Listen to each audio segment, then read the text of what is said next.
Our children will be paying it back. Let's have a look. Hello everyone, Florian.heise here, and welcome to another episode of HeiseSays. Grab your stein of coffee and let's have a look at, well, some of the spending that the government is going to do with this budget that'll be announced later today.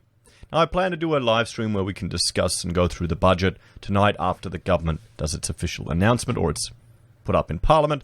But first, let's have a look at a few articles and, well, one aspect that the government seems to be throwing a lot of money at. Now, before we go through this, we can see here a media release released yesterday from our Prime Minister. So, 7.5 billion in new investment in national transport infrastructure will boost the national economy. So, 7.5 billion in new investment.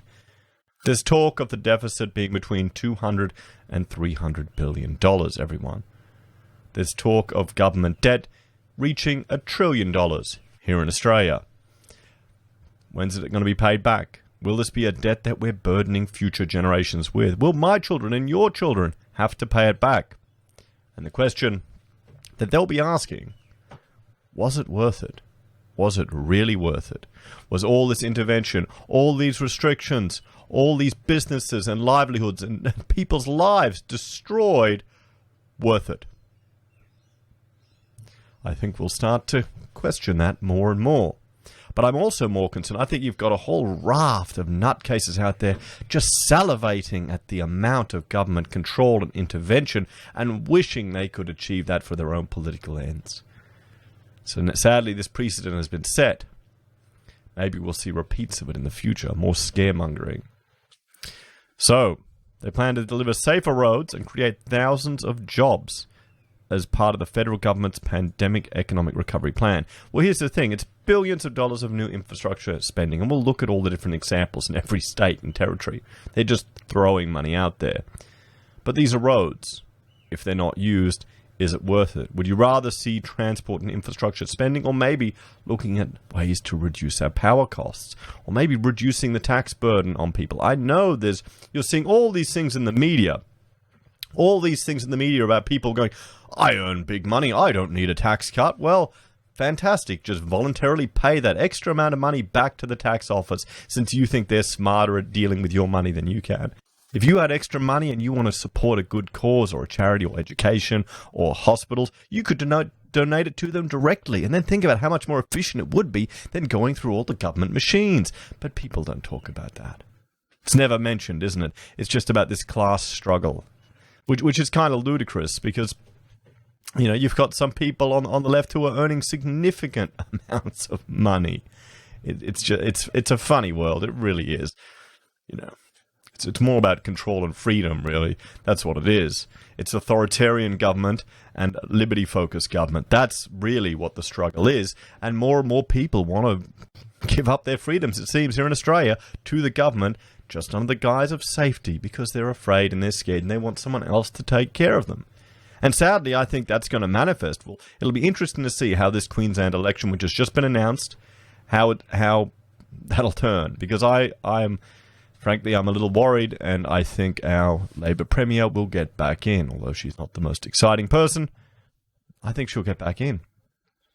I'd rather not. So, let's have a look at this. The funding to be delivered in Tuesday's budget, which is today, builds on a series of infrastructure investments from the Commonwealth in response to the pandemic, which now total more than $11.3 billion. So, billions of dollars of more money spent in infrastructure, guys. Just billions. There will be a key investments across all states and territories. And you have to see, you've got to remember, when they talk about creating thousands of jobs, these jobs are temporary. They're temporary. That's the problem. We're going into debt for future generations, which they may never even be able to pay back. So that means we're the tax base, the tax cattle that they'll constantly farm to pay this, to finance this. For what? For some roads somewhere. Will they last? Will they work? Will we get the benefit of it? Maybe they'll sell off the roads or privatize it. Maybe they should do that instead. That'll create jobs too. So $560 million for the Singleton bypass on the New England Highway in New South Wales. So, there we go. Highway bypass. 528 million militant. 528 million for the Shepparton and Warrnambool rail line upgrades in Victoria. 750 million for the stage 1 of the Coomera connection, Coomera to Nerang in Queensland. And I know where that's going through, and I know some people who don't like that connection. But then again, I mean, there you go. And this project was already on the pipeline. I remember it from ages ago. 88 million for the Reed Highway interchange with West Swan Roads in Western Australia. 200 million for the Harndorf Township improvement and access upgrades in South Australia. 150 million for the Midway Point Causeway, including McGee's Bridge and the Sorell Causeway as part of the Hobart to Sorell Roads of strategic importance corridor in Tasmania. 120 million to upgrade the Carpentaria Highway in the Northern Territory, and 88 million for the Molonglo River Bridge in the ACT. Prime Minister Scott Morrison said Tuesday's federal budget would deliver funding for infrastructure which supports the government's Job Maker plan and helps the nation recover from the pandemic. See, here's the thing. Even if this whole government overreaction, ScoMo doesn't want to lose face. He doesn't want to lose political face. Neither do any of the Labor premiers want to lose face. Everyone. Problem is, they all want to keep their jobs. And they all want to get voted in again, so they're just going to start splashing out money. And there'll be people that are scared, people that are, financially worried. That'll just lap it up. And they'll not worry about the long-term consequences. They'll not worry about building these roads that may have a benefit and may not have a benefit. They won't do a cost-benefit analysis of actually looking at ensuring more money is put into the hands of the people and allow them to make the choice of where they're spending the money. That's not how it works. It's not how it works, guys. We're working closely with state and territory governments to invest in the infrastructure that is ready to go and can help rebuild our economy and create more jobs, the Prime Minister said. These projects will keep communities safe on the roads, get people home to their loved ones sooner, and provide better transport links for urban and regional communities. And I would suggest, what about something? See, I was hoping we'd see some innovation coming from it. Well, okay. I wasn't hoping. I would have been shocked if we saw some innovation. If we say, okay, let's turn a portion, a regional area into a special economic region. Corporate and personal taxes are 50% in that region for the next 15 years for businesses that focus on this industry. There you go. Done. That's it. Right there. There's your intervention. Boom. And you say, okay, 5 strategic areas that Australia wants to focus on. Boom, boom, boom, boom, boom. Why not? Why not? I mean, rather than building roads to the middle of nowhere, look at ways where we can encourage private business. And one way to do that is to reduce the burden off our back, of the citizens and the businesses. And then what we'll do is we'll set up a socialist utopia in Victoria, and then we'll compare the two. We'll see where people flee to. I think we know where. So, as part of the economic recovery plan, we've invested an additional $11.3 billion focused on shovel-ready projects across the country. This investment, through Tuesday's budget, will boost the national economy and is part of our plan to support an estimated 30,000 direct and indirect jobs across the nation.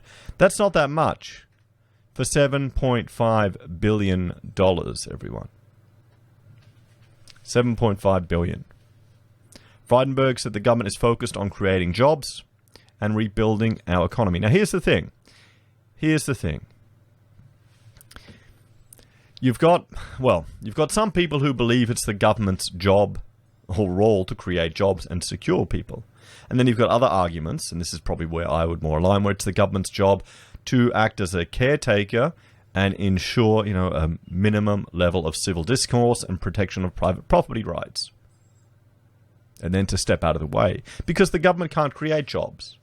The government can create money by taking it from people, reducing other aspects of the economy's ability to invest, or they will borrow money, created out of nothing, which will inflate away our purchasing power, the hidden tax.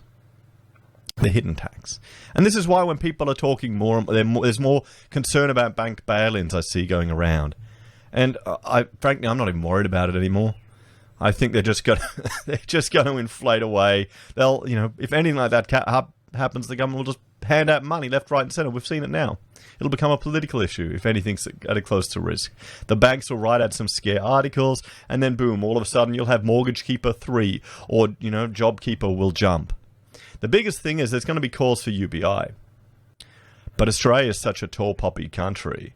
You can see just the prospect of someone having to getting a bigger tax deduction when they actually pay a lot more tax is annoying. It's just doing the rounds in the media. I mean, are people really that stupid? If we're really that stupid in Australia, then we've got a lot of bigger problems. Okay, then our average IQ has dropped below 100. If people don't realize that with our current system, if you earn more, you're going to pay more tax, and if there's tax deductions, you're going to get a bigger tax discount. That's how it works. I'd really love it if we just looked at ways where we can scale back the spending to give more money in people's pockets, and then maybe a really hard drive to educate people on resilience. Maybe we'll see. So these commitments will help to get the economy moving, and I'll let you go through this, but we'll see here like 190 million for Northern Territory. They're spending here. 190 million investment. Tasmania's getting 360 million in transport infrastructure. Victoria is getting 1.1 billion in transport infrastructure. New South Wales is getting 2.7 billion in transport infrastructure. Queensland is getting 1.3 billion in transport infrastructure. South Australia is getting 625 million in transport infrastructure. West Australia is getting 1.1 billion in transport infrastructure. Here's an idea. How about ScoMo? Oh wait, and I forgot the ACT, 155 million. How about you talk to the states and you say, okay, let's have 10 years of free car rego for every citizen. What about that? Or we reduce the cost there. I just have to pay $1,000 to get my Kia registered, my Carnival. $1,000. It's insane. For what?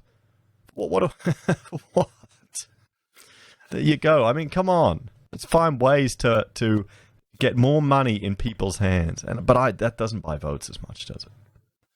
So let's have a look at how the news are reporting. And this is from Yahoo Finance. Australia is to fast-track infrastructure spending in the 2021 budget. Australia will fast-track infrastructure projects worth some $7.5 billion to support its coronavirus-hit economy. The government said on the eve of the budget announcement to be delivered today. Normally presented in May, the budget has been delayed as the government wanted more time to assess the pandemic's impact. In the June quarter, the economy suffered its deepest slump on record as the pandemic crippled business activity. That's it. Yeah, the interventions crippled businesses, guys. Analysts expect the government to forecast a record budget deficit of around $200 billion for 2021, up from an estimated $85.3 billion last year. As the crisis unfolded, the government has already announced $314 billion of fiscal stimulus for this year, and more spending is promised in Tuesday's announcement. The government's balance sheet is expected to stay in the red for at least the next 4 years. 4 years. Well, there you go. 200 billion this year, 200 billion next year, 200 billion the year after, maybe 300 billion the year after that. What do you think? I'm most concerned if Australia starts becoming more and more used to government intervention at this level. Then it's just downhill from there. This investment through Tuesday's budget will boost the national economy. Prime Minister Scott Morrison was quoted as saying in a press release announcing the $7.5 billion spending on roads and rail projects. It will also support an estimated 30,000 direct and indirect jobs. As I was saying, Australia has so far fared much better than many countries in managing the spread of the virus, thanks to swift and strict measures, or it could be our population density and sunlight access. But, there's all crazy theories there. There you go. We haven't even had 1,000 deaths, guys, in the country from this. Is it worth it? Is it worth it? What is that? Wow. I don't even want to calculate that as a ratio of the debt that we're going into. But like elsewhere, the economic impact has wrecked revenues while making it imperative for the government to spend much more. The numbers will be bad, but we know why we're here, Finance Minister Matthias Cormann told the ABC News radio on Monday. The budget, based on the assumption that there would be a novel coronavirus vaccine next year, so that's what they're pinning their hopes on, is all about jobs, Frydenberg said over the weekend. Frydenberg will deliver the budget to Parliament at around 7:30 p.m.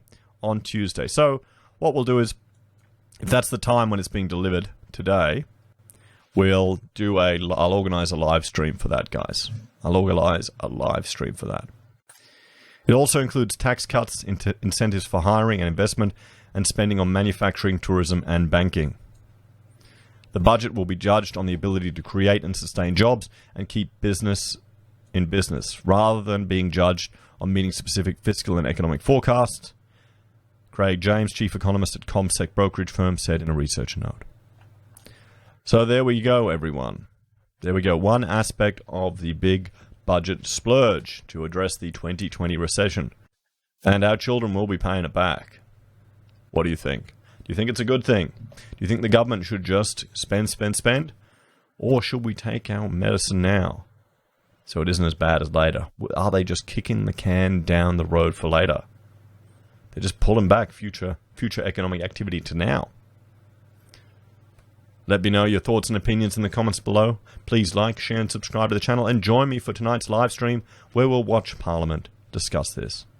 As always, guys, thanks for watching. If you're a fan of the channel and want to support us, there are a few ways you can. You can join the channel on YouTube or Patreon.